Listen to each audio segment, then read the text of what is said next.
સુરતની ઉધના પોલીસે પેટ્રોલિંગ દરમિયાન કાપોદ્રા પોલીસ મથકમાં છેલ્લા 11 મહિનાથી થગાઈના ગુનામાં નાસ્તા ફરતા મહાથગ આરોપીને ઝડપી પાડી તેનો કબજો કાપોદ્રા પોલીસને સોંપવાની તજવીજ હાથ ધરી હતી। સુરતમાં થગાઈના રોજે રોજ ગુનાઓ બનતા હોય જેને લઈ સુરત પોલીસ કમિશનર અનુપમસિંહ ગેહલોત તથા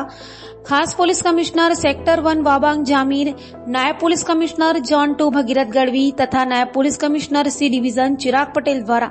મિલકત સંબંધી તથા છેતરપિંડીના ગુનાઓમાં નાસ્તા ફરતા આરોપીઓને ઝડપી પાડવા આપેલી સૂચનાને અનુસંધાને ઉધના પીઆઈ એસએન દેસાઈ તથા પીઆઈ વીબી ગોહિલના માર્ગદર્શન હેઠળ પીએસઆઈ એમ કે ઈસરાણીના નેતૃત્વ હેઠળ સર્વેલન્સ સ્ટાફના unarmed police constable Jivandeepsinh Ghanshyamsinh તથા unarmed police constable Vikram Rukhadbhai અને અનાર્મ પોલીસ કોન્સ્ટેબલ વિજયજી શ્રવણજીએ કાપોદ્રા પોલીસ મથકમાં થગાઈના ગુનામાં છેલ્લા 11 મહિનાથી નાસ્તા ફરતા મૂળ રાજસ્થાનના ચુરુનો અને હાલ